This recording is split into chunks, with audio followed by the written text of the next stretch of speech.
ওকে, আমি যখন বিএনপিতে গেছি দুনিয়ার কেউ বিএনপি করে না। 2006 সনের নভেম্বরের পরে আমার কথাটা খুব বুঝার চাই, কেউ বিএনপি করে না। জামাতও বিএনপি থেকে সরে গেছে। আমি যখন বিএনপিতে গেছি তখন তারা দূরে দূরে চলে গেছে, 1-11 আইসা গেছে। আমার কথাটা বুঝেন, আমি তখন কিন্তু বিএনপিতে গেছি দুঃসময়ে। বিএনপি আমি বললাম বহুমতের প্ল্যাটফর্ম, এখানে অনেক ফুল আছে এই বাগানে, অনেক ধরনের ফুল আছে। আমি সেখানে গেছি এবং কথা বলেই গেছি। তখন তারেক রহমান সাহেব দেশে ছিলেন না। আমি যখন বিএনপিতে গেছি দুনিয়ার কেউ বিএনপি করে না। 2006 সনের নভেম্বরের পরে আমার কথাটা খুব বুঝার চাই, কেউ বিএনপি করে না। জামাতও বিএনপি থেকে সরে গেছে। আমি যখন বিএনপিতে গেছি তখন তারা দূরে দূরে চলে গেছে, 1-11 আইসা গেছে। আমার কথাটা বুঝেন, আমি তখন কিন্তু বিএনপিতে গেছি দুঃসময়ে এবং আমি সব কথা বলে গেছি। আমার কথাটা খুব ক্লিয়ার। আমি দেশনেত্রী বেগম খালেদা জিয়া কি বলবো কি করব আমি ক্লিয়ার বলে গেছি, আমি আপনার দল করব, আপনি আমাকে চান। দেখেন উনি কিন্তু এখনো জীবিত, কাজে উনি কথাটা লন্ডন থেকে শুনবেন, সবাই শুনবে। আমি ওনাকে বলছি আপনাকে আমি সাংঘাতিক পছন্দ করি, মারাত্মক ভাবে। যখন আমি ছাত্রলীগের প্রেসিডেন্ট ছিলাম তখন আপনাকে আমি ভীষণ পছন্দ করতাম, আপনার নিজস্ব চিন্তাধারার জন্য। আপনি সব মানুষকে সম্মান করেন। তবে নেত্রী, আপনি যদি আমাকে নেন, একটা কথা বলে দেয়, আমি কোনো কারণে মুক্তিযুদ্ধের আদর্শের বাইরে যাব না। মুক্তিযুদ্ধের আদর্শের বাইরে যাব না, আমার মতো করে আমি কথা বলবো। এতে যদি আপনি আমাকে নেন নিবেন, না হলে নিয়েন না। আমি সব কথা বলেই গেছি। কিন্তু আপনারা আমার মনে হয় যে ফজলু ভাইয়ের কথা আমরা সবসময় শুনে আসতেছি, দর্শকরা আজকে একটা পরিষ্কার হলেন। আমি ফজলু ভাই, আমি একটু প্রশ্নটা আপনাকে করে রাখি। আপনি মুক্তিযুদ্ধের আদর্শের বাইরে না যাওয়ার ব্যাপারে আপনার একটা স্পষ্ট অবস্থান আছেন এবং একটা জোরালো অবস্থান আছে। আমি আপনাকে প্রশ্ন করতে চাই যে 53 বছর পার হয়েছে মুক্তিযুদ্ধের পরে, 54 বছর টু বি এক্সাক্ট, মানে নাম্বারের দিক দিয়ে। মুক্তিযুদ্ধের আদর্শের বাইরে বা মুক্তিযুদ্ধের আদর্শের ভিতরে আপনি বাংলাদেশকে কতক্ষণ দেখেছেন, কোন সময়টাকে আপনি মুক্তিযুদ্ধের আদর্শের ভিতরে দেখেছেন, সেটা আমরা একটু আপনার কাছে জানতে চাইবো। আমরা একটু হান্নান মাসুদের কাছে যাই। জনাব হান্নান মাসুদ, আমি আপনার কাছ থেকে জানতে চাইবো যে প্রথমেই আপনাকে একটু আমরা শুভেচ্ছা জানাই, কারণ নানা জায়গা থেকে আমরা যতটা জানতে পারছি সেটা হচ্ছে যে নোয়াখালীর দ্বীপ উপজেলা হাতিয়া আপনার এলাকা, সেখানে আপনি রাজনৈতিকভাবে সক্রিয় হয়েছেন। আপনি কি মানে সেখান থেকে নির্বাচন করবেন, কি করবেন, মানে রাজনৈতিকভাবে সক্রিয় অর্থ হচ্ছে গত কয়েক মাসে হাতিয়ার উন্নয়ন নিয়ে কাজের বিষয়ে প্রকাশ্যেই বক্তব্য রাখছেন। সরকারি কাণ্ডেও আমরা শুনেছি যে হাতিয়ার উন্নয়নে, হাতিয়া যাতে একটু ভালো বাজেট পায় সেখানে আপনি ভূমিকা রাখছেন, কিন্তু কিভাবে রাখছেন, কি করছেন, সেটা একটু আমাদেরকে একটু বলেন জনাব হান্নান মাসুদ। ধন্যবাদ জানাচ্ছি খালেদ মহিউদ্দিন ভাইকে। খালেদ মহিউদ্দিন ভাই আমার অনেক পছন্দের একজন সাংবাদিক। দীর্ঘ সময় ধরে ওনার এই টক শো মনে হয় আমি একটাও মিস দিই নাই। আর ফজলুল হক ভাই তো হচ্ছে ওনার সাথে 2-1টা টক শোতে যাওয়া হয়েছে। উনি যে প্রকাশ্যে বীরের বেশে কথাগুলা বলেন, ওনার একটা নিজস্ব অবস্থান আছেন এবং উনি কখনো যতই সমালোচনা হোক, যত কিছু হোক, যতই ভয় থাকুক, উনি কখনো তার নিজের অবস্থান থেকে সরে দাঁড়ান নাই। এই দিকটা থেকে আমার ভাইকে অনেক পছন্দ। আমি দ্বীপ হাতিয়া হচ্ছে একটি দ্বীপপুঞ্জ, আশপাশে আরো 30টি দ্বীপ আছে ছোট ছোট। এই দ্বীপ উপজেলায় দীর্ঘ সময় ধরে হচ্ছে আপনার একজন জলদস্যু এবং তার পরিবার শাসন এবং শোষণ করে আসছে। আমার এই দ্বীপ হাতিয়ার জন্য তো হচ্ছে সরকারের কাছ থেকে প্রচুর বরাদ্দ, প্রতি বছর প্রতিটি উপজেলার জন্য বরাদ্দ হয়। আপনাকে আমি যদি বলি যে একবার আমাদের দ্বীপ হাতিয়া থেকে ঘুরে আসেন, ওখানকার নট এ সিঙ্গেল একটা রাস্তাও ওখানকার মানে হচ্ছে ফাঁকা নেই। প্রতিটি রাস্তা ভেঙে চুরে অবরোধ অবস্থায় আছে। মানুষজনের যে কষ্ট, একটি মাত্র প্রায় 7.5 লক্ষ মানুষের জন্য একটি মাত্র হসপিটাল, যে দ্বীপ থেকে আপনার হচ্ছে ট্রলারে করে মানুষকে যাতায়াত করতে হয়, সেই দ্বীপের একটি মাত্র হসপিটাল 50 শয্যা বিশিষ্ট, শুধুমাত্র 4 জন ডাক্তার দিয়ে চলছে দীর্ঘ সময় ধরে। একই সাথে হচ্ছে ওই জায়গায় মানুষজন যে কতটা অবহেলিত, কতটা লাঞ্ছিত, আপনারা হয়তো কয়েকটা নিউজ দেখেছেন যে হচ্ছে সমুদ্র ভাড়া দেওয়া হয়। ওখানকার মানুষের প্রধান পেশা হচ্ছে জেলে, মানে হচ্ছে মাছ ধরা। তাদের কাছে সমুদ্র ভাড়া দেওয়া হয় যে এই জায়গায় অমুক একজন জেলেই মাছ ধরতে পারবে, সেই মাছ ধরতে হলে তাকে 20 লক্ষ টাকা 10 লক্ষ টাকা করে এভাবে দিতে হবে।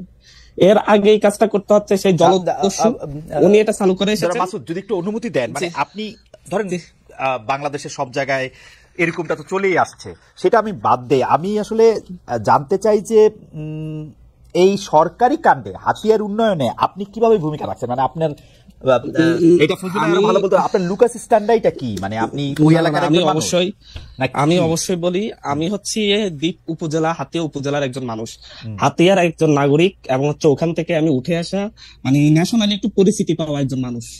আমি এই আন্দোলনের মধ্যে দিয়ে একটু ন্যাশনালি পরিচিতি পেয়েছি, যার ফলে হচ্ছে হাতিয়ার একটি সংস্থা আছে, সমিতি আছে হাতিয়ার, যারা হচ্ছে সুশীল সমাজ, শিক্ষিত জনগোষ্ঠী, ওনারা একটা সমিতি করেন, হাতিয়া দ্বীপ সমিতি।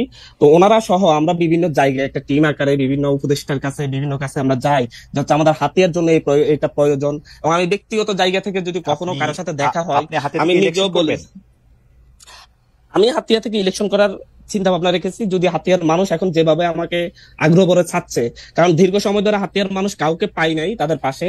এর আগে আমাদের সম্মানিত একজন এমপি ছিলেন জনাব প্রকৌশলী মোহাম্মদ ফজলুল আজিম সাহেব, উনি হাতিয়ার জন্য অনেকগুলো কাজ করেছেন, কিন্তু দুঃসময়ে হাতিয়ার মানুষের কখনো খোঁজ নিতে পারেন নাই। ওনার ব্যবসা বাণিজ্যে উনি ব্যস্ত ছিলেন, যার কারণে হচ্ছে হাতিয়াতে একটা নেতৃত্বের শূন্যতা তৈরি হয়েছে। সেই জায়গা থেকে হাতিয়ার মানুষ এখানে অনেক ধরনের অনেকেই নেতৃত্ব দেওয়ার চেষ্টা করছে, আছে। যদি হাতিয়ার মানুষ চাই, আমি সেই ক্ষেত্রে নির্বাচনে যাওয়ার জন্য প্রস্তুতি নিচ্ছি।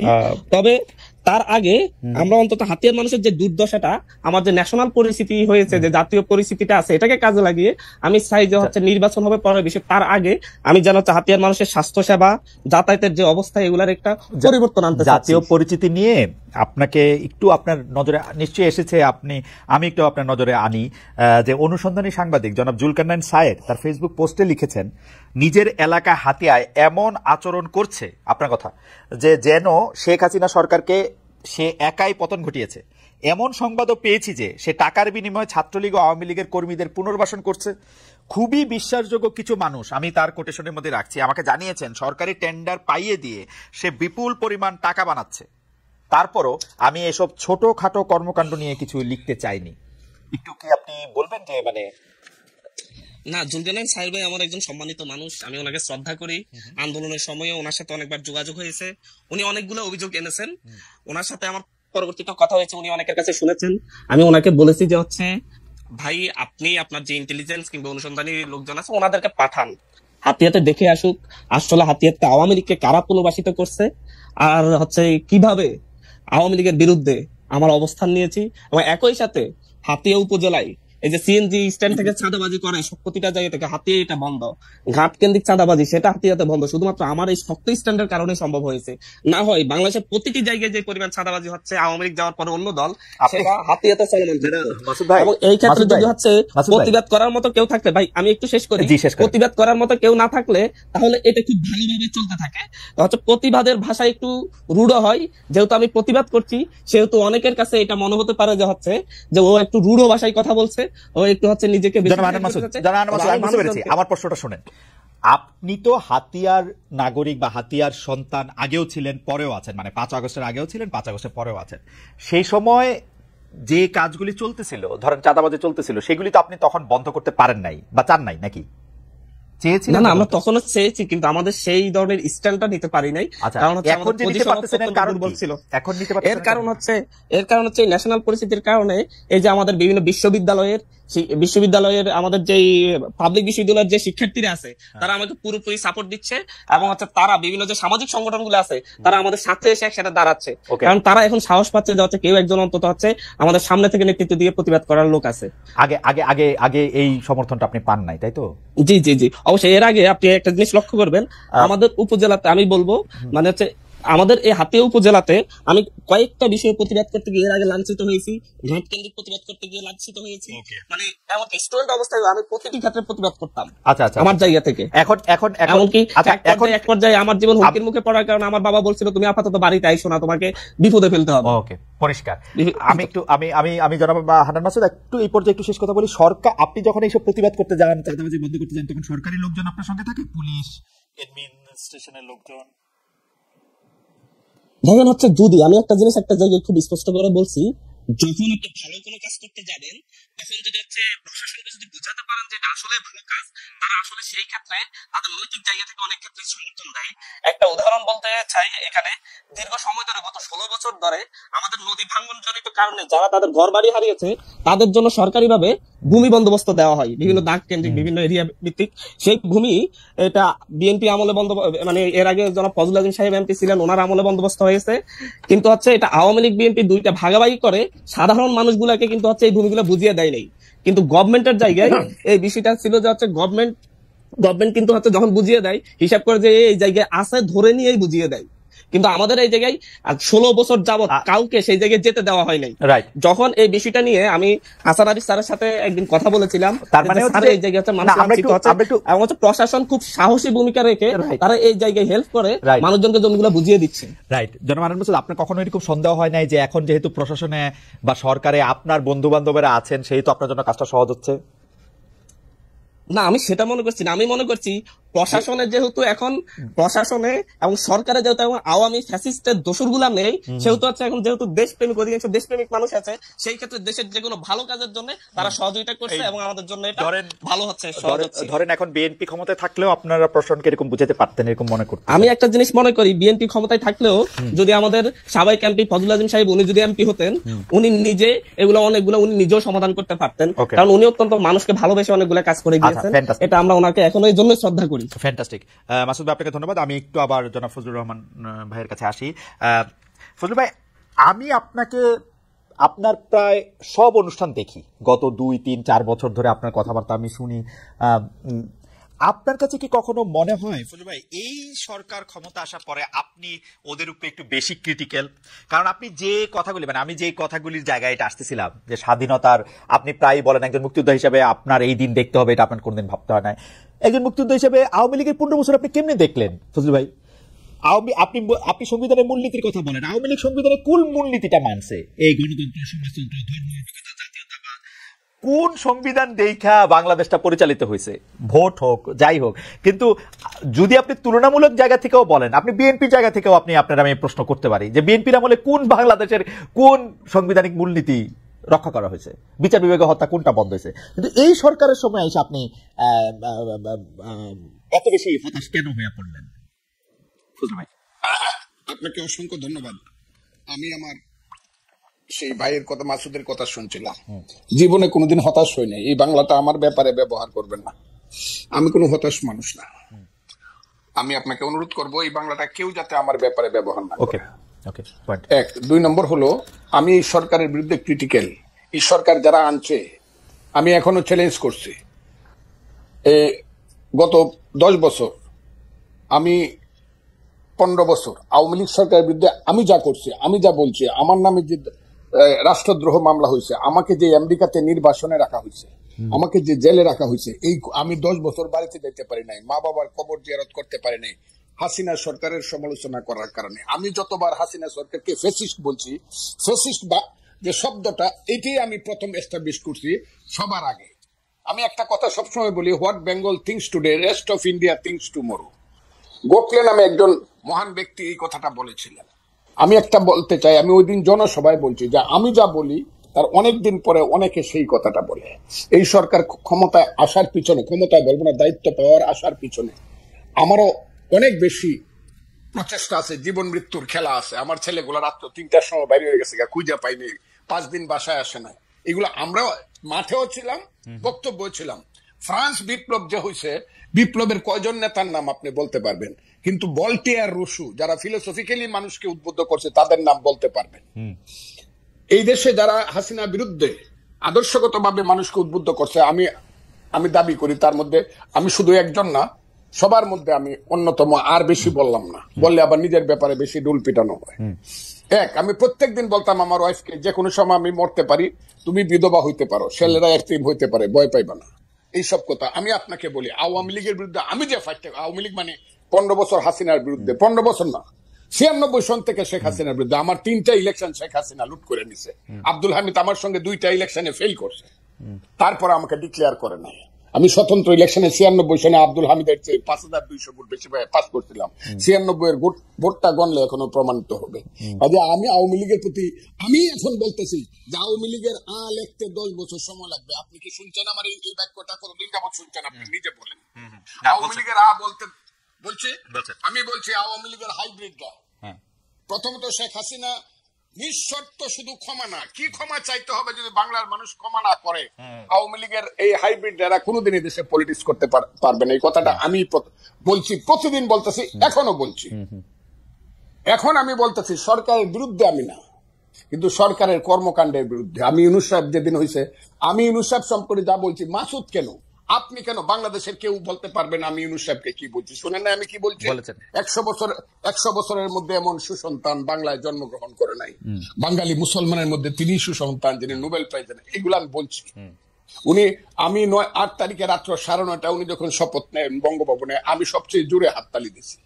আমার কথা ছিল এই বুঝি বাংলাদেশের পূর্বাকাশে কিছুটা সূর্য উদিত হলো এবং এখন থেকে সঠিক পথে লাইনটা যাবে। কিন্তু আমি যেদিন থেকে বুঝতে পেরেছি এই সরকার কুটকৌশল করিয়া নন ইস্যুকে ইস্যু বানায়া ফালতু বাজে কথা বইলা শুধু ক্ষমতাকে প্রলম্বিত করতে চায় বিনা নির্বাচনে, সেদিন থেকে টুকটাক কথা বলা শুরু করছে। টুকটাক আমার কথাটা বলে আমি কিন্তু প্রথম বলছি ঠিক আছে 2 বছর নেন, এখন কিন্তু 2 বছর বলি না। আমি একটা নিঃশর্ত ভাবে বলছি 2 বছর নেন। আমার দল আমাকে যে তুমি 2 বছর কেন দিলা, আমি বলছি ইউনূস সাহেবের মতো লোক 2 বছর। কিন্তু যখন আমি বুঝতে পারছি এই যে মাসুদ বসে আছে তারা আমাদের সন্তান, তারাই আগামী দিনে এই দেশে রাষ্ট্র চালাবে, আমি খুব দোয়া করব তারা যাতে যোগ্যতা সহকারে রাষ্ট্র চালায়। কিন্তু তাদের যে মূল নেতা বলা হইলো জাতিসংঘে গিয়া, তার নাম হলো বোধহয় মাহফুজ আলম, যাকে মাস্টার মাইন্ড হিসাবে ইউনূস সাহেব পরিচয় করে, এতে আমার কোনো আপত্তি নেই। কিন্তু ও প্রথম দিকে কিছু কাজ করলো আমার ওই সন্তানটি এবং কিছু কথা বললো, যে কথাগুলোর সঙ্গে আমি সিরিয়া, ইরাক বা মধ্যপ্রাচ্যে কিছু আদর্শিক মিল পাই, আফগানিস্তানে। এই মিলগুলো আমাকে আহত করছে। কেন আহত করছে? তারা গত 6 মাসে 6 মিনিটের জন্য মুক্তিযুদ্ধ কথাটাই বলে নাই। তারা মুক্তিযুদ্ধ বলতে চাইছে 47কে এবং 24কে আমি মাথার উপরে ধারণ করি। আমি আবারও বললাম মাথার উপরে 24-এর জন্য আমার অনেক হৃদয়ে কান্না আছে, সেটা আছে। কিন্তু 47 আর 24কে 71কে যারা বাদ দেয়, 71 হলো মুক্তিযুদ্ধ। এই মুক্তিযুদ্ধের পেট ছিঁড়েই বাংলাদেশের জন্ম। মুক্তিযুদ্ধ হলো বাংলাদেশের মা। কথাটা আমি বলি কিনা বলেন আপনি? না বলেন। মুক্তিযুদ্ধ না হলে বাংলাদেশ হইতো না। যে মুক্তিযুদ্ধের পেট ছিঁড়ে বাংলাদেশ হলো, সেই বাংলাদেশের উপদেষ্টা হয়ে একজন তার মারে স্বীকার করতেছে না। মারে যে স্বীকার করতেছে না সে তো সুসন্তান না। কিন্তু ফজলু ভাই, আপনি কি খেয়াল করেছেন যে 1 সপ্তাহ কম আগে জনাব মাহফুজ আলম একটা ফেসবুকে স্ট্যাটাস দিয়েছেন, যেটা শিরোনাম হচ্ছে মুক্তিযুদ্ধ মানে বাংলাদেশ। আমি শুনেছি। তাইলে ওই পেজটা উনি এই বিতর্কটা উনি সৃষ্টি, তাইলে আমি যদি বলি অবশেষে অরিন্দম কহিলা বিষাদে, আপনি যেটাকে লিবিয়া, সিরিয়া, ইরাক দেখতেছেন, সেটা কি আপনার কাছে মনে হয় এটা আপনার ইন্টারপ্রিটেশন, আপনি এরকম দেখতেছেন? আমার ইন্টারপ্রিটেশন তাদের কথায় আমি আপনাকে বলি, তাদের কথায় আমি এরকম দেখতেছি। কেন দেখতেছি? এখন আবার কালকে দেখলাম তারা যে নতুন দল করবে, এটার যে কথাবার্তাগুলো তারা বলছে সব হলো লিবারেল ডেমোক্রেটিক পার্টির কথা। তা আপনি যদি সকালে একরকম কথা বলেন, দুপুরে একরকম বলেন, বিকালে একরকম বলেন, রাত্রে একরকম বলেন, তা আমরা আপনি একটা দেশকে কিভাবে পরিচালনা করবেন এবং কিভাবে একটা নতুন দল গঠন করিয়া? কিন্তু ফজলু ভাই, আপনি দেখতেছেন না এরা তো একটা যুদ্ধের মধ্যে আছে। আসলে এই যুদ্ধ তো শেষ হয় নাই, এরা কিন্তু এখনো এই ভয় পাইতেছে। ফজলু ভাই, আপনার কিন্তু এই ভয় আপনি বহু আগে জয় করে আসছেন, যে এরা কিন্তু এই ভয় এখনো আছে যে আরেকটা আওয়ামী লীগ সরকার আসলে তাদের কি করবে। এরা যখন মাঠে কাজ করতে যাচ্ছে, আপনি জানেন বিভিন্ন রাজনৈতিক দলের নেতাদের কিন্তু ওদের নানাভাবে মোকাবেলা করতে হইতেছে বাংলাদেশের রাজনীতির মাঠে থাকা। আমার কথাটা শুনতে হবে আপনাকে। চেতনার দিকে যদি আপনার ঘাটতি থাকে, চেতনায় ঘাটতি। রাজনীতিতে প্রথম আসে ফিলোসফি, রাজনীতির প্রথম কাজ হলো ফিলোসফি, ইডিওলজি। তারপরে আসবে understanding, feelings, realisation, theory and practice. Right. আপনি যদি ফিলোসফিতে বারবার ওই লেখেন যে 52 থেকে 24, 71টা বাদ দিয়ে যদি আপনি 21 ওই যে এটা কি বলে 21শে ফেব্রুয়ারি মাস করেন, আমার ভাইয়ের রক্তে রাঙ্গানো 21শে ফেব্রুয়ারি, আপনি 52 আর 24 করে ফেললেন, একাকারে পোস্টার করে ফেললেন, 71টা আপনি বাদ দিয়ে দিলেন। 71টা আপনাকে কি কামড়াইছে নাকি? যদি আপনি 71-এ না থাকেন, আমি ওদের সাথে থাকবো না। আর ছেলেরা যদি 71-এর সাথে থাকে, মুক্তিযুদ্ধের সাথে থাকে, বাংলাদেশের সাথে থাকে, যে ইয়েস বাংলাদেশ ঠিক আছে, 71 ঠিক আছে, তাদের যে নেতা, বাংলাদেশের নেতা শেরে বাংলা একে ফজলুল হক, হুসেন শহীদ সোহরাওয়ার্দী, মৌলানা আব্দুল হামিদ খান ভাসানী, শেখ মুজিবুর রহমান, আতাউল গনি উসমানী, সামরিক নেতা, I do hereby declare the independence of Bangladesh on behalf of our great leader Bangabandhu Sheikh Mujibur Rahman, সেই মেজর জিয়া, সেই খালেদ মুশাররফ, সেই 11টা সেক্টর মুক্তিযুদ্ধকে যদি তারা মানে, আমি কোন ক্ষমতার দ্বারা তো আমি আপনি শুনছেন বুঝে আমি বলছি, আমাকে প্রধানমন্ত্রী দিলে আমি 10 দিনের সময় নিব যে আমার একটু চিন্তা করতে দেব কিনা। মন্ত্রী তো জীবনে কোনদিন নিব, আমার এইগুলোর প্রতি কোনো খায়েশ নাই। তারা যদি এটা মানে, ওই ছেলেরা দেশ চালাক তাদের নীতিগত ভাবে, কিন্তু মুক্তিযুদ্ধ না মানলে আমি যেই না মানবে তাদের বিরুদ্ধে থাকবো। ফজলু ভাই, আমি খালি ওদের ডিফেন্সে আমি বলতে চাই যে আজকে আমি দেখলাম যে সংস্কৃতি উপদেষ্টা ওই যে 71-25 মানে 52 পরেই 52 পরে 24 এরকম 71 বাদ দিয়া কিনা, ওইখানে আমি দেখলাম যে পোস্টারের থিমের মধ্যে 71 আছে আসলে, কিন্তু যেটা সামনে কম আসছে, মানে এটা আছে 1 আর 2 হলো আমি 71 যার কম আছে, বাপের নামটা যার ছোট করে লেখে, শাসার নামটা বড় করে লেখে, দেখি সে সুসন্তান না। কিন্তু ফজলু ভাই, এইটা কি ঠিক না যে আমরা আসলে যে রাজনীতির মধ্যে ওদেরকে আমরা পাইলাম, এই 71টা কারো কাছেই আসলে ওরকম চেতনার জায়গায় ছিল না, তারা তো 71কে ব্যবহার করছে, এটা বিএনপি বলি আওয়ামী লীগ বলি চূড়ান্ত ভাবে তো ব্যবহারই করছে, আওয়ামী লীগ তো বেচছে, বিএনপি করছে ব্যবহার। আপনারা অপমান করছেন কেন জানেন? হ্যাঁ, কারণ এই মাসুদের নেতা হ্যাঁ সার্জি সালাম, ও আমার সন্তান, এগুলো শুনলে পরে বাইরে কই মরতে ইচ্ছা করে। ও বলছে ইসলামিক ছাত্র শিবির ছিল এই আন্দোলনের ব্যানগার্ড, এই কথাটা ওরা আগে বললো না কেন? এই কথাটা বলতো তারা না, কিন্তু ফজলু ভাই আমি জাস্ট বেনিফিট দেওয়ার জন্য ও ইসলামিক ছাত্র শিবির অনুষ্ঠানে গেছে, গিয়া বলছে ইসলামিক ছাত্র শিবির আমাদেরকে সাহায্য করছে না, ও শহীদ মিনারে বলছে, ওদের মিটিং এ বলছে, সার্জিস নিজেদের মিটিং এ বলছে, ইসলামী ছাত্র শিবিরের মিটিং এ না। আমার তো ধারণা ইসলামিক ছাত্র শিবিরের মিটিং এ বলছে, নো ইসলামিক ছাত্র শিবিরের মিটিং এ সোহরাওয়ার্দী উদ্যানে শিবিরের সদস্য, আমার মনে হয় যে ইসলামিক ছাত্র, যাই হোক আমার মনে হয় যে ফজলু ভাই অনেকগুলি প্রশ্ন তুলেছেন, সেই প্রশ্নগুলির জবাব আমি একটা কথা বলে দিই আপনাকে, জি যাই মনে করুক, যে যা মনে করুক, যে ইসলামিক ছাত্র শিবিরের পত্রিকায় লেখে যে মুসলমান যারা মুক্তিযুদ্ধ করছে তারা মাপ চাইতে হবে, আমি তাদেরকে আলবদর রাজাকারের সন্তান ছাড়া কিছু মনে করি না, এবং আলবদর রাজাকারের সন্তানের সাথে আমার কোনোদিন মিল হবে না। কিন্তু ফজলু ভাই, এইটা ওদেরকে পয়েন্ট আউট করার পর এটা ওরা প্রত্যাহার করলো, তো এটা তো ওরা বজায় রাখা তো নয়, ওদের যে স্বভাবের পরিবর্তন হয় নাই, চরিত্রের পরিবর্তন হয় নাই, এরা যে 71 সনে রয়ে গেছে এটা প্রমাণ করলো। ওকে, আমি ফজলু ভাই অনেকগুলি প্রশ্ন অবতারণা করেছেন, আমি জনাব আব্দুল হান্নান মাসুদের কাছে ও কিছু বিষয় নিয়ে একটু জানতে চাইবো, তবে তার আগে দর্শকদের কাছে জানতে চাইছিলাম যে দর্শকদের কাছে আমরা একটা প্রশ্ন করেছিলাম যে ছাত্ররা দল গঠন করবে, সম্প্রতি বিদেশি সংবাদ মাধ্যমে জানিয়েছেন প্রধান উপদেষ্টা মোহাম্মদ ইউনূস, এতে অন্তর্বর্তী সরকারের নিরপেক্ষতা কমবে বলে মনে করেন কিনা? শতকরা 44% দর্শক মনে করেন যে হ্যাঁ এটা কমবে, আর নিরপেক্ষতা কমবে না মনে করেন শতকরা 56%, 63,000 দর্শকের মধ্যে ভোট দিয়েছে। ওই আমার কাছে এগুলা কোয়েন না তো, 77 বছর বয়স হয়েছে, কাইলো মরে যেতে পারে, আমার 90% বন্ধু মরে গেছে গা, ওইগুলা ওই যে আপনারা দেখান 56, 47, 77, ওই ইলেকশন হলে হাসিনা 91%, এইগুলা রাখেন তো আপনারা।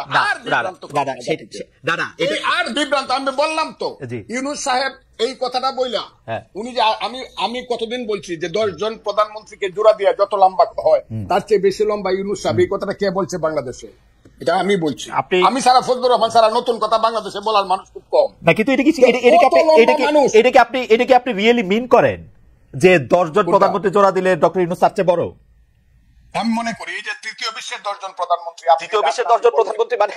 মানে এটা আমার কাছে মনে হয় যে এটা ওভার স্টেটমেন্ট, উনি একটা প্রাইজ জিতছেন, এটা ঠিক, উনি এই পৃথিবীতে অনেক পরিচিত একজন মানুষ, এটা ঠিক, কিন্তু জনপ্রতিনিধি না, ঠিক আছে, এটা আপনার মতামত, আপনি মনে করেন যে উনি 10 জনের মতামত, আমি আপনাকে বলি না, উনি বিশ্বে আমাদের হয়ে নাম করেছেন, আমি একটু ওভার বলে ফেলতে পারি, কিন্তু উনাকে আমি উনি কেন ছেলেরাই সব করছে, এই একবার কইলেও শেষ হয়েছে, 2বার কইলে প্রতিদিন কয় ছেলেরাই সব করবে, আল্লাহ ঠিক আছে না, এইখানে ছেলেরা সব করেন, উনি বলছে ছাত্ররা দল গঠন করবে, এইটা আসলে তার নিরপেক্ষতা।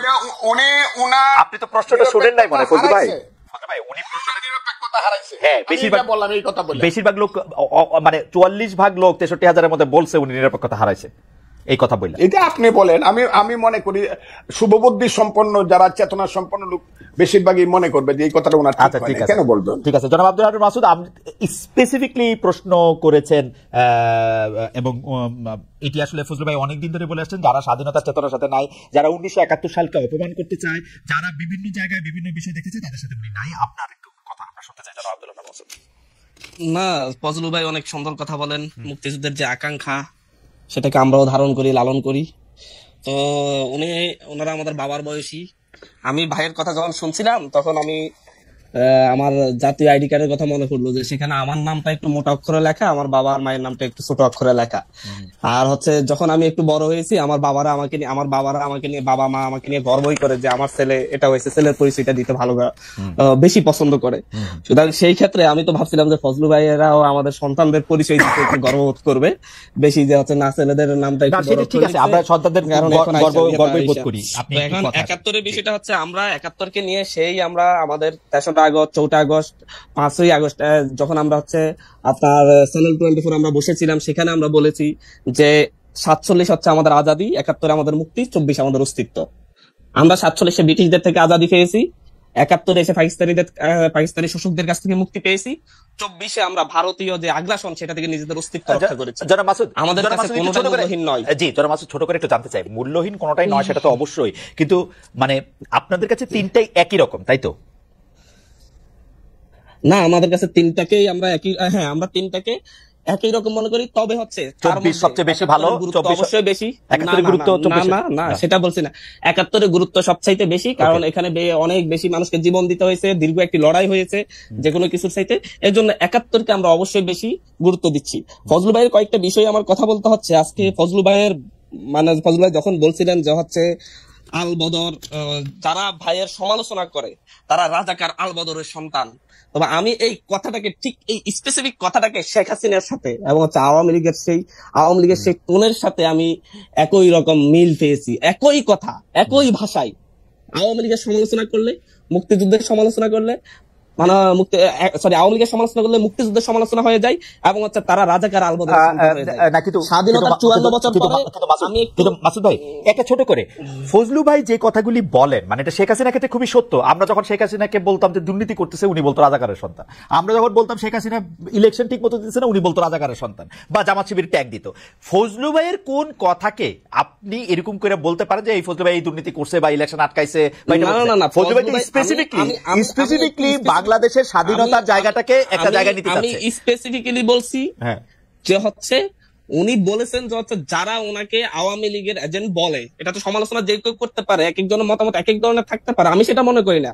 আমি বাইকে দেশপ্রেমিক বাংলাদেশি মনে করি এবং খুবই ওনার ভূমিকাকে ইয়ে করি, কিন্তু উনি বলেছেন যারা ওনাকে এরকম মনে করে তারা হচ্ছে এরকম কমেন্টস করে, যারা তারা হচ্ছে রাজাকার। অ্যাবসলিউটলি, কারণ তিনি তো আক্রমণ করতেছেন জামাত শিবির রাজাকারের এই ব্যাপারটাকে। আমি একটু কথা বলি, আমি বলি 2014 পর্যন্ত একই মঞ্চে জামাতের সাথেও ওনারা এবং ওনাদের স্থায়ী কমিটির নেতারা সবাই উঠে যখন কথা বলছিল, তখন ফজলু ভাইয়ের মুখে আমি এই কথা শুনতে চেয়েছিলাম। আজকে যখন বিভাজন, আমরা 54 বছর পর আর বিভাজন চাই না। আমরা 24-এ দেখেছি ভারতীয় আগ্রাসনের বিরুদ্ধে যেভাবে ছাত্রদল আমাদের পাশে ছিল, সেভাবে ছাত্র শিবির ছিল, যেভাবে বিএনপি ছিল, সেভাবে জামাতও ছিল। আমরা বলছি আপনার রাজনীতি, সবাই রাজনীতি করুন, কিন্তু হচ্ছে এরকম একটা বিশাল জনগোষ্ঠীকে বাংলাদেশের পক্ষ বিপক্ষ করে দিয়ে আবার আওয়ামী লীগের মতো সেই বিভাজনের রাজনীতি না করা হলো। কিন্তু আপনারা যে সুযোগ পাইলেই বলেন, এই আন্দোলনটা করছে শিবিররা, এই আন্দোলনটা করছে শিবিররা, পিছন দিক থেকে পরিচালনা করছে শিবির, জামায়াত ইসলামী আপনাদের পয়সা দিছে, বিএনপি করে নাই, বামরা করে নাই, কখনো বলি না। হ্যাঁ, আমরা এটা কখনো বলি না। আমরা কোত্থেকে শুনলাম এটা? তাহলে ভাই ছাত্র দলের প্রোগ্রাম আমরা এটা করতে শুনলাম, শিবিরের প্রোগ্রামে গিয়েছে, সেটা আপনি বলতে পারবেন যে হচ্ছে খালেদ মহিউদ্দিন ভাই এটা কোথা থেকে শুনছে, সেটা খালেদ মহিউদ্দিন ভাই শুনবে, আমি এরকম শুনি নাই। আমরা দেখেছি ছাত্র শিবিরের প্রোগ্রামে গিয়ে বলেছে ছাত্র শিবির আমাদের আন্দোলনে সহযোগিতা করেছে, ছাত্র দলের প্রোগ্রামে গিয়েও আমরা বলি ছাত্র দল আমাদেরকে সহযোগিতা করেছে, বিএনপি কে বলি যাচ্ছে ওনারা আমাদের পাশে দাঁড়িয়েছে, তাই বলে কি পুরো আন্দোলন ওনাদেরকে ক্রেডিট তুলে দেওয়া হয়েছে? আপনি নিজের পক্ষে বললে তখন সেটা নিতে পারবেন, অন্য সহযোগিতা করছে সেটা বললে নিতে পারবেন না, এটা হতে পারে না। আমরা কর জুড়ে আমাদের অগ্রজদেরকে বলবো, আমাদের যারা হচ্ছে দীর্ঘ সময় ধরে সংগ্রাম করেছে তাদেরকে বলবো, আপনারা আগামীর বাংলাদেশে ডান বাম ধর্ম বর্ণ এবং হচ্ছে রাজনৈতিক দল বেঁধে জাতীয় স্বার্থের ক্ষেত্রে কোনো বাংলাদেশ বিরোধী কোনো ধরনের বড় একটা অবস্থান তৈরি করবে না, বিভাজন তৈরি করবে না। এই একটা বিভাজনের কারণেই, এরকম একটি বিভাজিত জাতিসত্তা তৈরি করেই আওয়ামী লীগ 16 বছর এদেশকে শাসন করেছে, শোষণ করেছে, এবং বাংলাদেশের মসনদে বসেই শেখ হাসিনা ভারতীয় সকল এজেন্ডা বাস্তবায়ন করেছে। যদি তখনও যদি এই ধরনের বিভাজনের বিরুদ্ধে সকলে বুড়ো আঙুল দেখাতো, তাহলে এটা সম্ভব হতো না। আমরা এই জন্য বিভাজনের বিরুদ্ধে অবস্থান নিয়েছেন। অবশ্যই আমরা বিভাজনের বিরুদ্ধে অবস্থান নিচ্ছি। আমরা বলি জাতীয় স্বার্থে মনে করেন, ধরেন আপনারা কি বিভাজনের বিরুদ্ধে অবস্থান নিয়েছেন? মানে আমি প্রশ্নটা কেন করলাম, ধরেন এখন কি এরকম মনে হয় 71 মুক্তিযুদ্ধ চেতনা বললেই আপনারা গাজি বলে ঝাঁপায় পড়বেন? অনেকে বলছেন এরকম যে এই বাংলাদেশে এখন 71-এর কথা বলা যায় না, এখন মুক্তিযুদ্ধের কথা বলা যায় না, এখন এটা কথা বলা যায় না। আপনারাও বলেন না কিন্তু খুব বেশি। মানে মাহফুজ আলম সাহেব বহুদিন পরে একটা স্ট্যাটাস দিয়েছেন যে মুক্তিযুদ্ধ আমাদের প্রাণের দাবি, জানের দাবি। তার আগ পর্যন্ত কিন্তু মানে আমি জানি না, মানে আপনি বলেন, আপনারা কি বিভিন্ন বক্তৃতা গিয়ে আমরা প্রত্যেকটা বক্তব্যে মুক্তিযুদ্ধের কথা বলি, মুক্তিযুদ্ধের সম্মানের কথা বলি। আপনি আমার প্রতিটি টকশো দেখবেন, আমাদের ভাইদের টকশো দেখবেন, যারা যেখানে বক্তব্য রাখছে। মাহফুজ আলম এমনকি যখন লক্ষ্মীপুর গিয়েছে সেখানেও একই কথা বলেছে, বাংলাদেশের রাজনীতি করবে একমাত্র বাংলাদেশ পন্থীরাই, যারা বাংলাদেশকে ভালোবাসবে, বাংলাদেশের জন্য লড়াই করবে, অন্য কোনো দেশকে সার্ভ করবে না। সুতরাং হচ্ছে এর বাইরে আর বড় কোনো কথা থাকতে পারে না।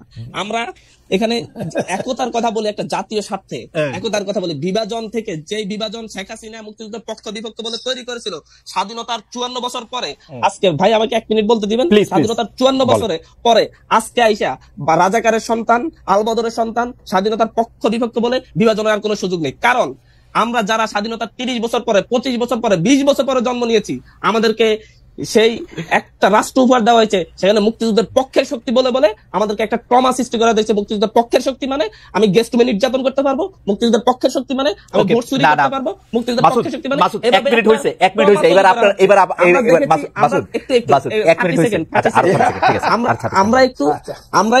আমরা যখন হচ্ছে দেখেছি যে প্রতিবাদ করেছে ভোট চুরির বিরুদ্ধে, দুর্নীতির বিরুদ্ধে, তাকেই মুক্তিযুদ্ধের বিপক্ষের শক্তি এবং পাকিস্তানপন্থী বলে ইয়ে করা হয়েছে, ট্যাগ দেওয়া হয়েছে। আমরা মনে করি এটা এই প্রজন্মকে ট্রমাটাইজ করে তুলেছে, যে প্রতিবাদ করলে মুক্তিযুদ্ধের বিপক্ষের শক্তি বলা হবে। সামনের দিনে এবার আমি একটু জিজ্ঞেস করি মাসুদ, আমি একটু জিজ্ঞেস করি একটা জিনিস শুধু।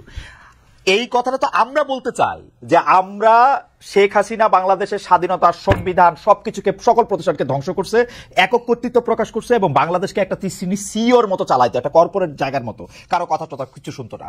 আমরা তো এটা বলতে চাই। শেখ হাসিনা আমাদেরকে কি বলছে খেয়াল করেন, শেখ হাসিনা আমাদেরকে বলছে যে আমি যদি না থাকি তাহলে বাংলাদেশের মধ্যে এরকম মৌলবাদিতা, স্বাধীনতা বিরোধী শক্তি, তাদের উত্থান ঘটবে।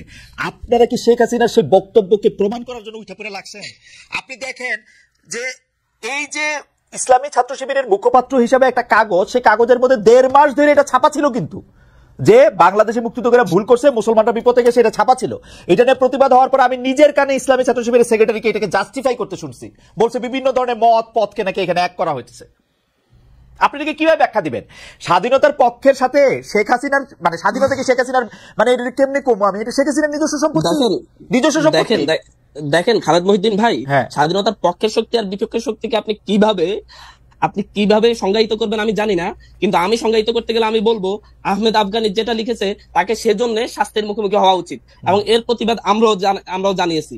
আমরা একই সাথে তাদের যে মুখপাত্র, যে সংবাদ পত্রটি মাসিক, সেটাকে আমরা বলছি সেটার এডিটর, সে তো এটা না পড়ে এটা ছাপাতে পারে না, তাকেও আইনের মুখোমুখি করা উচিত। কিন্তু তাই বলে ছাত্র শিবির করা সকলকে স্বাধীনতা বিরোধী রাজাকারের সন্তান বলতে আমি প্রস্তুত নই। আমি দেখেছি তাদের মধ্যে, আমি অনেক শিবির সন্তানকে দেখেছি, তাদের মধ্যে যে দেশপ্রেম আছে, যেটা ছাত্রলীগ ইনভলভ হতো, তাদের মধ্যে তার ন্যূনতম নেই। কিন্তু পাশাপাশি বাংলাদেশের ছাত্র দল, ছাত্র শিবির প্রত্যেকের মধ্যে আমি দেশপ্রেম দেখেছি। আমি এই দেশপ্রেমকে আমি কোন একজনের লেখার জন্য বা তাদের মুখপাত্রের নেতৃত্বস্থানীয় কয়েকজনের জন্য আমি তাদের সকলকে একই কাতারে রাজাকার। আমি অবশ্যই এই ব্যাপারে জনাব হান্নান মাসুদের সাথে আমি একমত, জনাব হান্নান মাসুদের সাথে একমত। জনাব ফজলুর রহমান, আপনি যদি একটু কোনো কিছু বলেন, যে আপনি বড় অভিযোগ আনছিলেন। আপনি এমন জায়গাতে আমার নিয়ে আইলেন, এই ছেলে আমার 3 জেনারেশনের ছোট ছেলে মানুষ, তার সাথে আমি মুক্তিযুদ্ধ আদর্শ, বাম ডান কিছুই থাকবে না, সব মিলেমিশে করতে হবে। শুধু এদেরকে নেতা ওরা বুঝবে কয়েকদিন পরে, ওই যে এরা যেমন 6 মাস পরে বুঝছে যে একটা মুক্তিযুদ্ধ ছিল, তাদের নেতা মাহফুজ আলম বলছে 6 মাস লাগবে না, তারা 1 মাস পরেই বুঝবে আরো কি কয় এরা। আমি কথাটা বলে দিলাম, বাবারা তোমরা ভালো থাকো। কিন্তু একটা কথা আমরা চেয়েছিলাম যে যদি আসলে তাদেরকে রাজাকার আলবদর মনেই হতো, তাহলে 14-18 যখন তাদেরকে ধানের শীষ তুলে নিলেন, তখন কেন আমার ফজলুল প্রতিবাদ করা? আমি তোমার বাবা, তোমার কথার সময় আমি কোনো কথা বলি নাই, তুমি একটু শুনো। কারণ তোমাদের আমি এই প্রথম একজন মহান নেতার সাথে বসলাম, তোমাদের মতো যারা একদম বিপ্লব করছো। এর আগে কোনো মহান নেতার সাথে আমি বসি না। আমি আগে জানলে মহিউদ্দিন সাহেব আমি অন্য কিছু বলতাম। শুনো তুমি কথাটা, ফাউন্ডেশন কি বুঝায়? একটা বিল্ডিং এর ফাউন্ডেশন, বাংলাদেশের ফাউন্ডেশন কি? বাংলাদেশ নামটা কিভাবে হলো? কিসের মধ্য দিয়ে বাংলাদেশ? এটা তো নামটা ছিল পূর্ব পাকিস্তান, এটা বাংলাদেশ হলো কেমনে? তুমি 47-কে বলতেছো আজাদির যুদ্ধ। আজাদির যুদ্ধ তো 52 সনে শেষ হয়ে গেছে। 52 সনে এসেই তো স্লোগান হয়ে গেল, আমার মায়ের ভাষা কেড়ে নেওয়া যাবে না, যখন পাকিস্তানিরা, পাঞ্জাবিরা আমাদের ভাষা কেড়ে নিতে চাইলো। মাত্র 5 বছরের মাথায় তো সব শেষ হয়ে গেল। এরপরে 52 থেকে যে তোমার সাথে কি বলবো, 69, 71, তোমার বাবার জন্ম কত সনে আমি জানি না, আরো পরে হবে, আমার চেয়ে ছোট হবে তোমার বাবা। তুমি একটা কথা মনে রাখবার চেষ্টা করো, ইতিহাস বাদ দিয়া বাংলাদেশের এই যে 62, 64, 66, 69, 71 বাদ দেয়া শুধু তোমরা এসে একটা আন্দোলনে জয়লাভ করে ফেলছো এবং আন্দোলনের মাথায় তোমরা দাঁড়াইছো। এই ফসলটা কিন্তু বপন করছে জমির মধ্যে বিএনপি সহ বিরোধী দল, বীজ ফালাইছে বিরোধী দল, চারা লাগাইছে বিরোধী দল, আলিবাজ দিছে বিরোধী দল, ধান হলুদ করছে, পানি দিছে বিরোধী দল। তোমরা এসে 1 মাসে কাইটে দিছো। 1 মাসে কাইটে দিয়ে তোমরা মনে ছোট প্রশ্ন করতে চাই, আপনি যাদেরকে বলতেছেন ওরা এসে কাইটা দিছে, ওরা না আসলে আপনারা কি কাটতে পারতেন? একদম একদম, হয়তো আরো 15 দিন পরে হইতো, আরো 1 মাস পরে হইতো, কিন্তু হতো না। কে বলছে হয় নাই? একদম, কারণ জিনিসটা একদম পাকা ছিল। 17 বছর হয় নাই। এটার উপায় আমি তাদেরকে অসংখ্য ধন্যবাদ দিব, মাথা নিচু করে। একদম আমি আমার সন্তানদের প্রতি অনেক বেশি শ্রদ্ধা জানাবো যে তারা এই নেতৃত্বটা দিছে। কিন্তু এর অর্থ এই না যে এই যে 15 বছর যাবৎ বিএনপি সহ সমস্ত বিরোধী দল শত শত হাজারে হাজারে জেল কাটছে, লাখে লাখে মামলা খাইছে, শত শত গুম হইছে, এই সব বাদ দিয়া এই সন্তানেরা যদি বলে তারাই সব করে ফেলছে, তাইলে তাদের সাথে আমার কথা তারা পরে বুঝবে। ফজল ভাই, আমি একটু আপনার কাছে হাত জোর করে বলি, ওরা তো এটা বলতে চায় না যে ওরা সব করছে। ওদেরকে ওরা যখন না, আপনি দেখেন, ওরা যখন বিএনপি কে সরকারে আসলে বলছে বিএনপি সরকারে আসে না, ওরা কি করবে? বিএনপি সরকারেও আসবে না, ডিস্টার্ব করবে, তো কেমনে হবে? মাসুদ আমার সন্তানের মতো। আমি যখন ছাত্রলীগের প্রেসিডেন্ট 80 সনে, ওই সময় বুধ ও জন্মগ্রহণ করে নাই। আমি 80 সনে ছাত্রলীগের প্রেসিডেন্ট, 83 পর্যন্ত এরশাদ বিরুদ্ধে আন্দোলনের আমি প্রধান নেতা।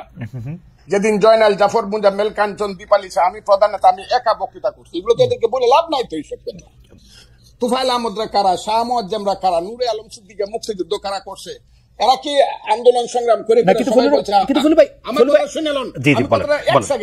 এরা কি আন্দোলন করে কইছে আমাকে মন্ত্রিসভায় নেও আর আমার কথায় রাষ্ট্র চলবো? এরা তো এখন গ্রামে গ্রামে বৈশা থাকে, ওই যে সমন্বয়কের নামে জেলায় জেলায় কি করতেছে তারা। এখন দল করবে, আমি তাদেরকে অভিনন্দন জানা রাখলাম। বাবারা, একটা দল করো, তোমাদের দল অনেক বড় হোক, সব মানুষ তোমাদেরকে ভোট দেখ, তোমরা মানুষের কাছে যাও, গিয়া তোমরা দেশ চালাও। কিন্তু আমাদেরকে নিয়ে, আমাদের মুক্তিযুদ্ধ নিয়ে কটাক্ষ করিয়া যা ইচ্ছা তা বলবা যে আমরা মাপ চাইতে হবে। এখন মুসলমানরা আল্লাহর কাছে মাপ চাইতে হবে, মুক্তিযুদ্ধের এই কথাটাও আমাদেরকে সহ্য করতে হবে। এবং এই কথার পিছনে জামাত ইসলাম নাই, এটা আমাকে ধরতে হবে। এটা কে বলছে? জামাত ইসলাম সবকিছুর পিছনে আছে। যেখানে তোমরা বলো শিবির আছে সমস্ত কিছুর পিছনে। তবে একটা কথা তোমাদেরকে বলি, এই দিন কিন্তু দিন না। This is not the last. এই মুভমেন্ট এই লাস্ট মুভমেন্ট না, কিন্তু এই গেমটা কিন্তু ফাইনাল গেম। তোমরা যেটা বলতেছো may not be final game in the history, এটা সেমিফাইনাল, ফার্স্ট রাউন্ডও হইতে পারে না। কিন্তু আপনি কি ওদেরকে বেনিফিট অফ ডাউট দিবেন? ওরা তো প্রত্যাহার করলো, এবং কেউ তো আজকেও হান্নান মাসুদ ওই লেখার কথা আপনি বলতেছে, আজকেও হান্নান মাসুদ বলতেছে যে ও শাস্তি দাবি করে, যে লেখক এই লেখা লিখছে, ও দাবি করে যে এডিটর এটা দেখা দেখে নাই, সেটা তো ওর অবস্থান, অনেকের অবস্থা। কার কাছে দাবি করে? জামাতের কাছে। শাস্তি কি জামাতের মতো একটা মেথডিক্যাল দল, একটা ক্যাডার ভিত্তিক দল তো 1 সেকেন্ড লাগে শাস্তি নিতে। জামাতের নিচে কতদিন হয়েছে? আপনি তো নিচে নেই তো, বরং জামাত শিবিরের সেক্রেটারি যে, আমি আপনাকে কি বলবো, সভাপতি যে আমি হেলালের সাথে তর্ক করছে, আজিজুল বাড়ি হেলালের সাথে, মুক্তিযুদ্ধ যে সঠিক ছিল না, এটা কি ছিল, এইসব কুকথা আকথা বা ওই যে কুযুক্তি, আমি তো ছেলেদের সাথে আলাপ করতে। না, আপনি ছেলেদের সাথে আলাপ করেন, আপনার কথা বাংলাদেশের সবাই শুনতেছে। এই মুহূর্তে 13,000 জনের বেশি এতে লাইভ দেখতেছে। আপনি আমাকে একটা কথা বলেন, আপনি বাংলাদেশের একজন, মানে আমি কি বলবো, সবচেয়ে সাহসী মুক্তিযোদ্ধাদের একজন কমান্ডার। আমাদের যে 54 বছর পরে আইসা মুক্তিযুদ্ধের গুরুত্ব ওদেরকে বুঝাইতে হইতেছে, আপনি যাদেরকে 2 প্রজন্মের পরে, 3 প্রজন্মের পরে, আমারও 2 প্রজন্মের পরে যাদেরকে এটা বুঝাইতে হইতেছে, এর জন্য কি আমরা দায়ী না? আমরা মুক্তিযুদ্ধটাকে কোন জায়গায় নিয়ে গেছিলাম? আমরা সব জায়গায় দায়ী। 54 বছরের মুক্তিযুদ্ধকে সবাই দল। আপনি আমার ওই বক্তব্য শুনবেন, আমি আমার সন্তানকে বলবো, ওই যে আমি বলছি যে প্রথম দিন থেকে মুক্তিযুদ্ধের ট্রেনটা ভুল লাইনে উঠছিল। শুনছেন আপনি আমার এই বক্তব্যটা? এটা আমি কারে বলছি? যাকে আমি পৃথিবীর মধ্যে এক সময়ে, আমি আর বললাম না, শেখ মুজিবুর রহমানরে বলছি যে উনি ট্রেনটা ভুল লাইনে তুলছে। আমি বলছি, এটা ওনারা বলছে, আমি বলছি মুক্তিযুদ্ধের লাইনটা প্রথম দিন থেকে ভুল লাইনে উঠছে। এটা যাওয়ার কথা তো চিটাগাং, কিন্তু এটা টঙ্গী গিয়ে আমার একটা আফসোস কি জানেন, যেই কথা আপনি ধরেন 1972, 73, 74 সালে আপনি বলতেছেন, 30 বছর 35 বছরের একটা দুর্দণ্ড প্রতাপশালী যুবক, সেই কথাই যখন আবার ওরা বলে, ওর কাছাকাছি কথা বললে আপনি এটা সহ্য করতে পারতেছেন না। এটার কারণটা কি? না, ওরা তো মুক্তিযুদ্ধটাকে মাকে অস্বীকার করে, মাকে যে অস্বীকার করে সে সন্তান না। আমি তো মাকে অস্বীকার করি না। আমি বলি আমার মাকে ভুল পথে নেওয়া হয়েছে, আমি বলি সেইটা। আমি তো মাকে অস্বীকার করি না, তো মা অস্বীকার করে। তাই নাকি? আমি মুক্তিযুদ্ধ তো অস্বীকার করি না, আমি বলি মুক্তিযুদ্ধের ট্রেনটাকে ভুল পথে চালানো, আমি বলি তো সেটা শুধু ট্রেন ভুল পথে চালানো, মুক্তিযুদ্ধের নাম কইরা মানে শোষণ, জনতোষণ, মুক্তিযুদ্ধের নাম করে লাভ হয়েছে। ওই যে ছেলে এখন কথা বলতেছে, ইউনিভার্সিটিতে পড়ে বা অনেক সুন্দর সুন্দর কথা বলে, এরা কথা বলে মুক্তিযুদ্ধ না হইলে ভুল ত্রুটি যত কিছু 54 বছর বলেন, বাঙালির সন্তান কিন্তু জেনারেল ওয়াকারুজ্জামান হইতো না, বাঙালির সন্তান কিন্তু সিনিয়র সচিব হইতো না, বাঙালির এই দেশে আদমজি, ইস্পাহানি, দাউদ, বাউনির, সাইগলের গাড়ি দেখতাম, তার নাতিদের গাড়ি। আমাদের সেই ছেলে যে এখন ওদের যে নেতা হাসনাত আব্দুল্লাহ, আমি তাকে ধন্যবাদ দিব, সে বলছে আমি 4 কোটি টাকা দামের গাড়ি দৌড়াই। 4 কোটি টাকার গাড়ি বাঙালি ছেলেদের থাকতো না, আদমজির নাতি রোলস রয়েস গাড়ি আমাদের দেখতে হতো। মুক্তিযুদ্ধ হয়েছে বলেই বাঙালি বলতে পারে 35,000 কোটি টাকা চুরি করার মতো সুবিধা হয়েছে, না হইলে দাঁড়ায় দাঁড়ায় দেখতে হইতো কান্ডেবিরা কি করে দেশ লুট করে আর আমাদের মেয়েদেরকে নিয়ে গিয়ে সুন্দর সুন্দর বাগনা বানায়। মুক্তিযুদ্ধ সবটা খারাপ এই কথাটা আমি বলবো না, আমার মনে হয় যে ভুল হয়েছে, কিন্তু মুক্তিযুদ্ধ সবটা খারাপ। মুক্তিযুদ্ধ হওয়ার ফলেই বাংলাদেশ নামে একটা দেশ হয়েছে, বাঙালি জাতির একটা রাষ্ট্র হয়েছে, বাস দ্যাটস অল। আমি আপনাকে শেষবারের মতো আসবো 1 মিনিটের একটা প্রশ্ন করার জন্য। সেই প্রশ্নটা হচ্ছে এরকম যে আপনি বাংলাদেশের রাজনীতির, যেটা আমি প্রথমে করেছিলাম, যে 54 বছরের মধ্যে কোন সময়টা বাংলাদেশ রাষ্ট্র হিসাবে মুক্তিযুদ্ধের আদর্শে পরিচালিত হয়েছে বলে আপনি মনে করেন, সেটা আমরা আপনার কাছ থেকে শেষ কথা শুনবো। আমি একটু জনাব হান্নান মাসুদের কাছে যেতে চাই। জনাব হান্নান মাসুদ, আপনারা কি আসলে যে ফাউন্ডেশনের কথা বারবার বলছেন, ফজলুল ভাই আসলে এটা বিভিন্ন জায়গায় বলেন, ফজলুল ভাইয়ের সকল কিছুর মধ্যে এটাই আপনাদের সম্পর্কে একটা প্রধান ফ্ল্যাগ। উনি তো আপনাদের বিরোধিতা করেন না, উনি প্রধান ফ্ল্যাগ, উনি দেখতে চান যে উনি যে যুদ্ধটা করেছিলেন সেই যুদ্ধটা 54 বছর পরে আপনারা সেই যুদ্ধটার পথে আছেন কিনা। এরপরে কারা এটাকে খারাপ ব্যবহার করছে, ভালো ব্যবহার করছে, এটা ওনারও কথা আছে, আপনাদের সবার কথা আছে, কিন্তু ওই ফান্ডামেন্টাল বা ফাউন্ডেশনের জায়গায় আপনারা এক জায়গায় আছেন কিনা, নাকি এইটা আরেকটা বিভাজনের জায়গা? জনাব হান্নান মাসুদ। না, আমি আসলে ফজল ভাই অনেক পছন্দের মানুষ, আমি দীর্ঘ সময় ধরে লক্ষ্য করছি ভাই কোন একটা বদ্ধমূল ধারণা ভাইয়ের মধ্যে আছে। উনি যে ধারণা থেকে বারবার বলতে চেষ্টা করতেছেন যে হচ্ছে মুক্তিযুদ্ধকে আমরা ধারণই করি না, মুক্তিযুদ্ধের বিরুদ্ধে, মুক্তিযুদ্ধ অস্বীকার করি। আমি জানি না ভাইয়ের মধ্যে এই বদ্ধমূল ধারণা কোথা থেকে জন্মালো, যেখানে আমাদের আজকে কালকের প্রোগ্রামেও প্রতিটা প্রোগ্রামে আমাদের স্লোগান থাকে 71-এর হাতিয়ার গর্জে উঠুক আরেকবার, 52-এর হাতিয়ার গর্জে উঠুক আরেকবার। এই স্লোগানগুলো যেখানে আমরা প্রতিদিনই দিয়ে যাচ্ছি, তারপর আমরা কিভাবে বোঝাতে হবে যে হচ্ছে আমাদের এখানে আছে কি নেই, আমরা কি মুক্তিযুদ্ধকে ধারণ করি না করি না। আমরা যেখানে আমরা 3টাকে ইয়ে করছি, আমাদের অফিসে হোসেন শহীদ সোহরাওয়ার্দী, শেরে বাংলাকে ফজলুল হক সহ প্রত্যেকটা জাতীয় নেতার ছবি সহ আমরা টাঙ্গায় রাখছি। তারপরে যদি বলেন আমরা ভাসানী সহ, যে তারপরে যদি বলেন যে হচ্ছে আমরা আসলে মুক্তিযুদ্ধকে ধারণ করি না, তাহলে আসলে হচ্ছে এটা মানে আমাদেরকেও কষ্ট দেয় যে হচ্ছে কেন আমাদের বাবার মনে সবাই ভুল বুঝে, কিন্তু বাবারা কেন ভুল বুঝে, বা সন্তানরা যখন দেখে যে বাবারা ভুল বুঝে, বাবারা ভুল ব্যাখ্যা করে, তখন এই সন্তানরা কার কাছে যাবে? আপনার কাছে কি মনে হয়? আপনার কাছে কি মনে হয়? এটা ভুল বুঝার কোনো কারণ আছে নাকি? আপনার কাছে কি মনে হয়? জনাব মাসুদ, আপনার কাছে কি মনে হয়? ভুল বুঝার কি কারণ আছে? আপনার কাছে কি মনে হয়? এটা বদ্ধমূল ধারণা থেকে জন্মাচ্ছে। আমি যেটা মনে করি যে হচ্ছে ভাই একটা জিনিস দীর্ঘক্ষণ ধরে শিবির ভাই যে ভাষায় প্রতিবাদ করতেছে, আমিও একই ভাষায় এর চাইতে কঠিন ভাষায় প্রতিবাদ করে বলছি। ছাত্র সংবাদের এডিটরকে, সম্পাদককে এবং হচ্ছে যিনি এই লেখাটা লিখেছেন সে আহমেদ আফগানিকে, 2 জনকে আইনের আওতায় আনা হোক। আমরা এটা প্রতিবাদ করেছি, আমরা এটার জন্য প্রেস রিলিজ দিয়েছি। তারপরও উনি কেন যে হচ্ছে ছাত্র শিবিরের কথাটা নিয়ে আজকে 10 মিনিট উনি মানে এই ব্যাপারটা ভালোবাসি তো প্রশ্নবান দিচ্ছিলেন, আমি জানি না। আমি এখানে কয়েকটি কথা বলি। ভাই যখন হচ্ছে ইয়া নিয়ে, জামাত নিয়ে, শিবির নিয়ে এতটাই ভাই বিরোধী, এরা স্বাধীনতা বিরোধী ভাই। জানেন 2018 সালে জামাত নেতারাও ধানশীষ মার্কায় নির্বাচন করলেন, ভাইও ধানশীষ মার্কায় নির্বাচন করলেন। সেদিন যদি ভাই বলতেন জামাত নেতারা যে মার্কায় ইলেকশন করতেছে আমি সেই মার্কায় ইলেকশন করবো না, আমি আজকে বলতাম হ্যাঁ জামাতরা স্বাধীনতা বিরোধী ছিল। একটা কথা বলি,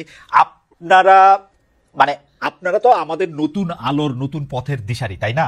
আপনারাও যদি একটা কাজ কেন করতেছেন, এটা করতে গিয়ে ওই আওয়ামী বিএনপি মার্কা ওই তুলনায় করেন যে আপনারাও করছেন এইটা যে আপনাদের, আমি আপনাকে একটু প্রশ্নটা একটু এক্সটেন্ড করি। আপনারা যে রাজনীতির মধ্যে যাইতেছেন, আমি বাংলাদেশের এই রাজনীতি দিয়া গত 30-32 বছর যতদিন পর্যন্ত এগুলো আমি অবজার্ভ করি, দেখছি যে আওয়ামী বিএনপি যে পথে হাঁটতেছে আপনারা এই একই পথেই হাঁটতেছেন, ওইটারই আপনার রাজনীতি মনে করতেছেন। গিয়ে এলাকার মানুষে বলবেন ব্রিজ বানাই দিবেন, রাস্তা বানাই দিবেন, কাউরে আপনি টাকা দিবেন, টেন্ডার দিবেন, সাহায্য দিবেন, কারো থেকে চাঁদা নিবেন, কাউরে চাঁদা দিবেন, একই সিস্টেম তো, মানে আপনার তো আলাদা কিছু হইলেন না। কাউকে এটা দিব সেটা দিব ছাড়া নিচ্ছি এরকম কোনো কিছুতে আমাদের সাথে সম্পৃক্ততা নেই। আমি কয়েকটি কথা বলতেছি, আসলে ওই ধারণাগুলো থেকে আমি জাস্ট হচ্ছে বলছি কথাই এক কাজে আরেক। আমি বলছি কথাই, হ্যালো জি আমরা শুনতে পাচ্ছি, শুনতে পাচ্ছি। আমি বলতে চাচ্ছি আচ্ছা কথাই এক কাজে আরেক, এই জায়গা থেকে আমি বের হয়ে আসতে চাচ্ছি। আমি বলতে চাচ্ছি আমাদের যারা কথাই যেটা বলবে কাজেও সেটা হবে। আমরা একই ভাবে হচ্ছে আমরা মনে করি যে হচ্ছে যারাই 54 বছর পরে স্বাধীনতার পক্ষ বিপক্ষ শক্তি থাকা যাবে না, যারা এখন এই সময়ে স্বাধীনতার বিরুদ্ধে অবস্থান নিবে তাদেরকে আইনের আওতায় আনা হবে পার্সন টু পার্সন ধরে। কিন্তু আপনি সমগ্র গোষ্ঠীকে আমরা এখানে একটা কাতারে আনতে চাচ্ছি না একজনের কথার জন্য। আমি এখানে কয়েকটি কথা বলছি যে হচ্ছে আজকে বিএনপি 31 দফা দিয়েছে, অনেক প্রশংসা করছে, এটা আমাদেরও যে সংস্কারের দাবি সেই সংস্কারের সাথে অনেকাংশে মিল আছে। কিন্তু আজকে আমি একটা কথা বলি যে 2018 সালে আওয়ামী লীগ রাতের ভোট করেছে।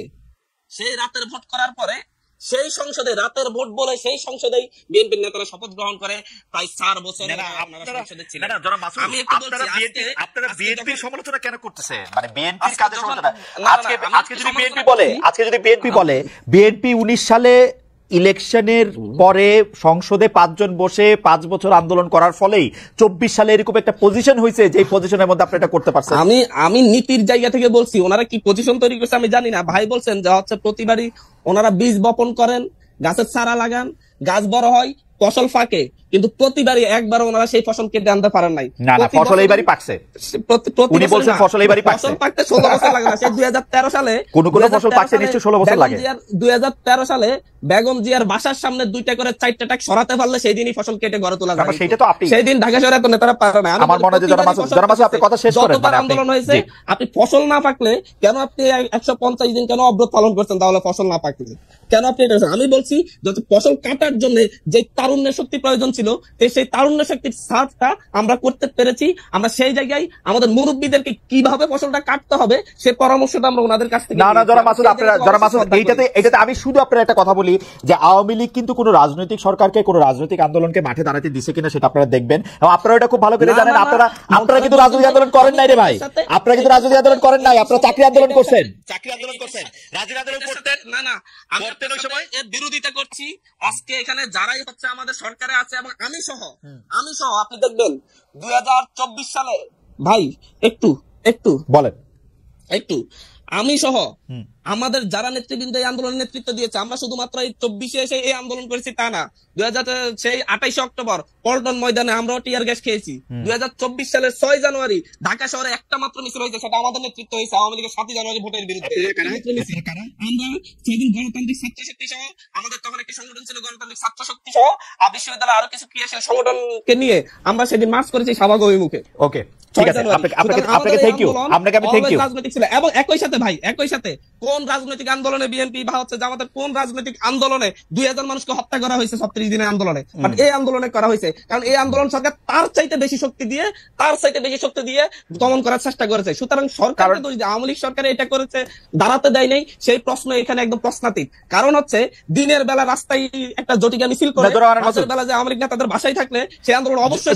জনাব আনান মাসুদ, আপনি বোধহয় একটু কিছু বাস্তবতা বোধহয় একটু আপনি দূরে সরতেছেন। যে এই যে আওয়ামী লীগের বিরুদ্ধে যে আন্দোলন জুলাই আগস্ট মাসে হয়েছিল সেটাকে অরাজনৈতিক রূপ দেওয়ার চেষ্টা আপনাদেরও ছিল, আমরা যারা আপনাদেরকে সমর্থন করেছিলাম তাদেরও ছিল। সেই সময় এটাকে যে রাজনৈতিক রূপ দেওয়া যাবে না, কোনোভাবে এটা সে রাজনৈতিক সংশ্লিষ্টতা করা যাবে না, সেটা আপনারাও বারবার বলেছেন। এখন এটাকে রাজনৈতিক আন্দোলন বলতে চাইলে এটা একটা অন্যরকম মানে হয়। আপনি শেষে আবার 1 মিনিট বলবেন, আমরা 1 মিনিট একটু জাস্ট ফজলু ভাইকে শুনে আসি। যে আমরা ফজলু ভাই, আমি আপনার কাছে একটা প্রশ্ন করেছিলাম যে আপনি ওদেরকে এত নিন্দামন্দ করেন, কিন্তু কোন সময়টা আসলে বাংলাদেশে স্বাধীনতার চেতনা দিয়ে পরিচালিত হয়েছে একটা সময় যদি আমাদের বলতেন। আমি মাসুদকে আমি ধন্যবাদ জানাবো একটা ব্যাপারে, যে 18 সনে আপনি ধানের শীষ নিয়ে ইলেকশন করছেন, জামাতও ধানের শীষ নিয়ে ইলেকশন করছেন। আপনি কেন সেদিন আপনি জামাতের সঙ্গে একই মার্কা নিয়ে ইলেকশন? ওর এই কথাটার মধ্যে কথাটার জন্য ওকে আমি ধন্যবাদ দিব। আমি যদি না করতাম তাহলে ভালো হতো, তাহলে আমার নীতিগত অবস্থানটা আরো শক্ত হতো।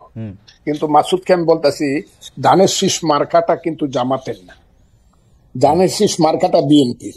এই মার্কার তলে কিন্তু তাদের কোনো মার্কা ছিল না। তাদের যে দাঁড়িপাল্লা মার্কা সেদিন হাসিনারা দেয় নাই, আমাদের মার্কার তলে এই জামাত আইসা আশ্রয় নিছিল, শেল্টার নিছিল। সেই শেল্টার মাস্টারকে যেদিন 5ই আগস্ট ঘটলো, মাসুদ স্বীকার করুক আর না করুক, জামাতের যে অফুরন্ত অবৈধ আকাঙ্ক্ষা, স্বপ্ন যে একা ক্ষমতা দখল করবে ওই আমাদের ছেলেপেলেদেরকে নিয়ে, কইরা তারা তাদের মতো করে রাষ্ট্র চালাবে, বিএনপি কে বনি সদর বানায় ফেলবে এবং বিএনপি হইল 2 সাপের 1 বিষ নৌকার দানের শেষ হয়ে যাবে। এইটা জামাত কিন্তু প্রথম দিন থেকে করার পরে আজকের বাংলাদেশটা এত অন্ধকার হয়ে গেছে। আমার মুখ দিয়ে এত কিছু কথা বের হচ্ছে এই কারণে আমি জামাতের অন্যায় আকাঙ্ক্ষাকে চরিতার্থ করার জন্য রাষ্ট্র ক্ষমতায় আজকে এই জামালে গুলো লাগছে। মাসুদরা যেটা করে, এটা মাসুদরা একটা দল করুক, আমার বাবারা একটা দল করো সুন্দর করিয়া, এবং তোমরা মানুষকে বুঝাও কোন পথে তোমরা যাবা। তো তোমরা যদি মেজরিটি হও, আমি আগের থেকে তোমাদেরকে অভিনন্দন জানাই রাখলাম, এই ব্যাপারে কোনো আমার ডিফারেন্স নাই। আর আপনি যে বলছেন যে 1 মিনিট আমাকে দিলেন যে কোন সময়ে মুক্তিযুদ্ধের পক্ষে জিনিসটা মানে সময়টা ছিল, সেই সময়টা হলো 10ই এপ্রিল থেকে 16ই ডিসেম্বর 1972 সাল, মানে মোটামুটি ভাবে। হ্যাঁ, 10ই এপ্রিল 1971 সাল থেকে 10ই এপ্রিল 1971 সাল থেকে 71 না 10ই এপ্রিল 1972 মুক্তিযুদ্ধের পরের কথা বলছি আমি। ওকে, থেকে 4টা এবং আলটিমেটলি 16ই ডিসেম্বর পর্যন্ত মানে ওই পথে, মুক্তিযুদ্ধের পথে দেশটা চলছিল। কেন? তখন 309 ঘন্টা বিতর্ক করে বাংলার শ্রেষ্ঠ সন্তানেরা, আবারও বলছি বাংলার শ্রেষ্ঠ সন্তানেরা, আবারও বলছি বাংলার শ্রেষ্ঠ সন্তানেরা একটা সংবিধান করছিল, যেটা পৃথিবীর শ্রেষ্ঠ সংবিধানের একটা হিসাবে পরিগণিত হইতো, পরে এটা নষ্ট হয়েছে।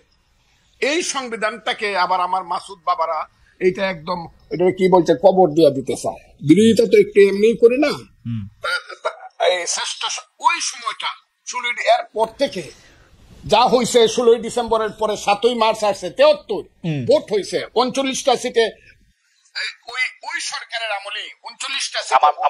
আমার মনে যায় ফজলুমের কথা শোনা খুবই, মানে কি বলবো, খুবই আকর্ষণীয়, খুব চমৎকার, শুনতে ইচ্ছা করে শুধু, কিন্তু সময় নাই, আমাদের শেষ করতে দিচ্ছে। কিন্তু 72 সংবিধানটা আপনি সত্যি পৃথিবীর সর্বশ্রেষ্ঠ সংবিধানগুলির একটা মনে করেন? সর্বশ্রেষ্ঠ বলে নাই তো, সবচেয়ে ভালো সংবিধানগুলি, সবচেয়ে ভালো সংবিধান না, শ্রেষ্ঠ সংবিধান একটা। আচ্ছা, শ্রেষ্ঠ সংবিধান একটা, ওই 70 অনুচ্ছেদ থাকা সত্ত্বে প্রধানমন্ত্রীর কাছে 70 অনুচ্ছেদ আমি আপনাকে বলি, 70 অনুচ্ছেদ তখন বাস্তবতায় তো এটা তো অনেক সময় লাগবে। 70 অনুচ্ছেদ তো হইলে 54 কে 55 কে 56 সনে ওই যে এমপি এমএলএ হইয়া ভোট কেনাকাটা করে যেভাবে প্রতি 24 ঘন্টায় একবার সরকার বদল হইতো, সেই তিক্ত অভিজ্ঞতা থেকে কিন্তু 70 না, এটা আপনারা বলেন বহুবার, এটার বহু রকম রেমেডি সারা পৃথিবীতে আছে, আপনারা ওইটার দিকে আপনারা জান নাই। যাই হোক, আমার কাছে 70 আমি সমর্থন করি না।